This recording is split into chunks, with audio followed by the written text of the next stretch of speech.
Num dado consultório veterinário, um caso como este entra pela porta todos os dias. Uma gata geriátrica, massas mamárias subcutâneas, agressiva com humanos e, como veremos, também no que toca a tumores. Este não é um caso simples, é um boss fight. E hoje, a equipa cirúrgica tem de vencer. A nossa personagem principal é uma gata de 15 anos, asmática e com excesso de peso. Atributos que, neste jogo, se traduzem em debuffs sérios para a anestesia. Ao exame físico, apresentavam-se massas na cadeia mamária direita, com maior representatividade tumoral nesse lado. A cadeia esquerda também apresentava massas, mas a insuficiência de tecido cutâneo impediu uma abordagem bilateral simultânea. Mas antes de iniciarmos qualquer nível, precisamos saber em que dificuldade estamos a jogar. Classificação ASA 3. Paciente com doença sistémica grave. A idade avançada, a condição asmática e o excesso de peso aumentam significativamente o risco anestésico e cirúrgico. Não estamos em modo fácil. Estamos em Hard Mode. Do ponto de vista oncológico, a neoplasia mamária é a terceira mais comum em gatos, com uma taxa de malignidade de 85% a 90%, muito superior aos 50% na espécie canina. A maioria das gatas afetadas tem entre 10 e 12 anos e fêmeas intactas têm um risco 7 vezes superior.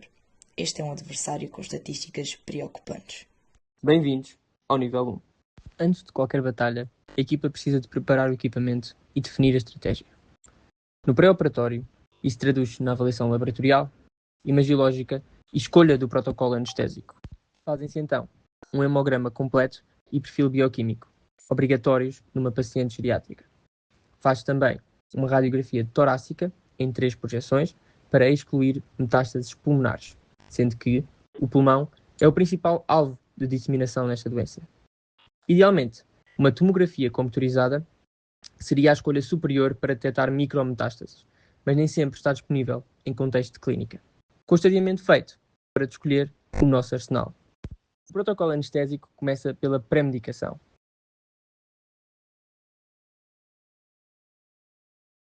A dexmedetomidina é um agonista alfa-2 adrenérgico que proporciona sedação profunda, analgesia e redução da ansiedade.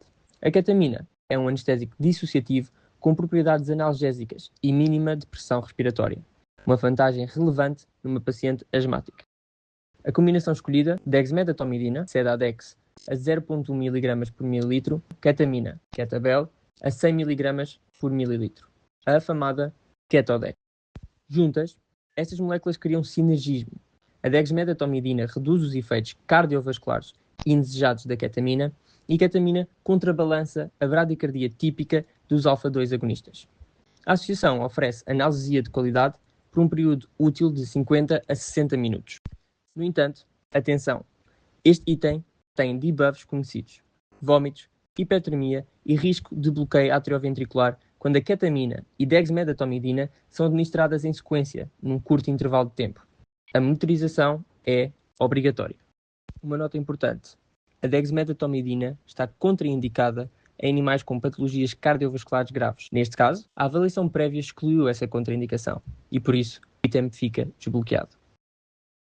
Para a manutenção da anestesia geral, foi utilizado isoflurano, em que a concentração é ajustada em tempo real em função da resposta do paciente. A manutenção do paciente faz com concentrações entre 1,5% e 3%. A recuperação é tipicamente suave e rápida, um atributo valioso numa paciente com comorbilidades respiratórias.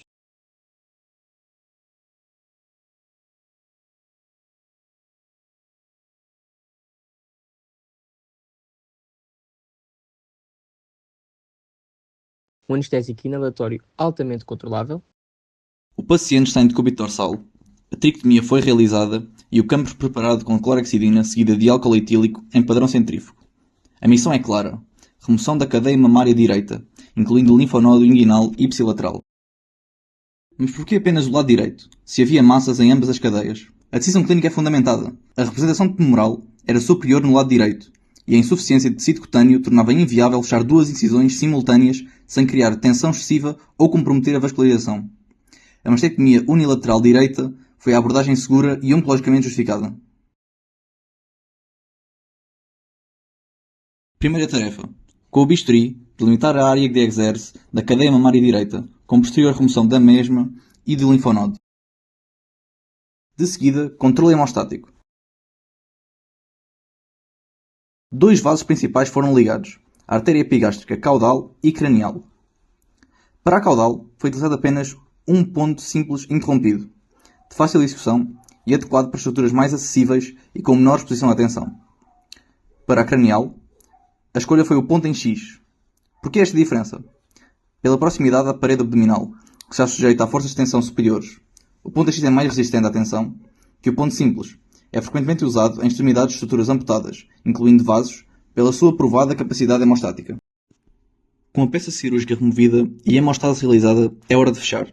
Para o tecido conjuntivo subcutâneo, foi utilizada a sutura contínua simples, para distribuir uniformemente a força de aproximação e pela sua rápida execução. Para o encerramento cutâneo, a técnica eleita foi a sutura longitudinal intradérmica.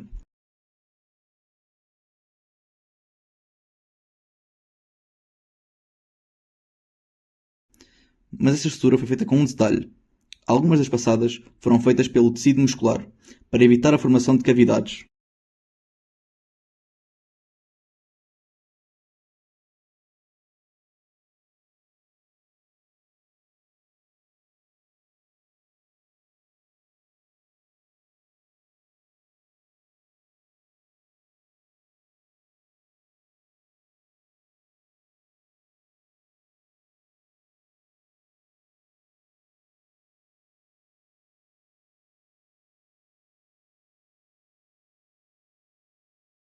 A sutura longitudinal intradérmica. Uma sutura de colcheira horizontal modificada, iniciada com um nó no tecido conjuntivo profundo e com encerramento em nó de Aberdeen. A agulha é introduzida pelo lado interno dos bordos da incisão, avançando ao longo da derme com ângulos retos, sem atravessar a superfície da pele. O resultado é uma cicatriz discreta, sem pontos visíveis externamente. Mas há um detalhe estratégico. No final da sutura foi intencionalmente deixada uma pequena abertura, um pedúnculo de tecido não encerrado, que funciona como via de escape para eventual líquido inflamatório. Uma alternativa ao dreno cirúrgico clássico, e uma opção preferida pelo cirurgião neste caso. O fio de ambas as suturas é o mesmo, 905-20. A escolha de manter o mesmo calibre em todas as suturas, apesar de idealmente o tecido conjuntivo poder usar um calibre ligeiramente superior ao da sutura intradérmica, foi uma decisão adaptada à paciente, que é agressiva e agitada e poderia vir a romper um fio mais fino na derme. No nosso inventário, apresentamos também instrumentos cirúrgicos. Para os pontos a realizar, o fio escolhido foi o Novozin, um fio sintético, absorvível, composto por 90% de glicolato e 10% de L-lactato. Mantém 75% da força tensila aos 14 dias, 40% a 50% aos 21 dias e tem absorção total entre os 56 e os 70 dias. Reação inflamatória mínima, metabolizado por hidrólise. Temos também um cabo de bisturi universal número 4, usado numa grande variedade de cirurgias, tesouras de Metzenbaum, com grande alcance em profundidade e ótimas para a disseção de tecidos pouco densos, uma tesoura de Maio, utilizada em tecidos mais densos, por ser mais robusta do que as tesouras de Metzenbaum, um porta-agulhas de Ossanegar, uma tesoura e um porta-agulhas num só instrumento, e pinças de campo Bacaus, que fixam o pano de campo ao paciente.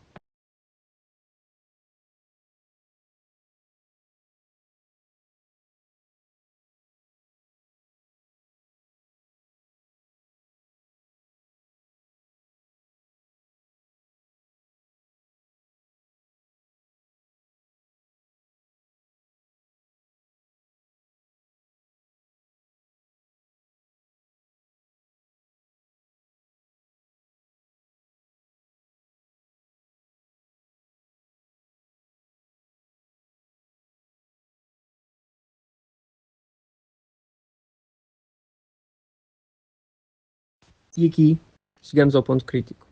A cirurgia foi concluída, a massa removida, mas o boss não está completamente derrotado. As neoplasias mamárias em felinos têm uma taxa de malignidade de 85% a 90%. A mastectomia ajuda drasticamente, mas, segundo a literatura, não altera significativamente a sobrevida global. Porquê? Porque a mortalidade nesta doença está primariamente associada à progressão sistémica, ou seja, às metástases. Com isto, a cirurgia venceu a batalha, mas a guerra contra o tumor continua no pós-operatório e follow-up.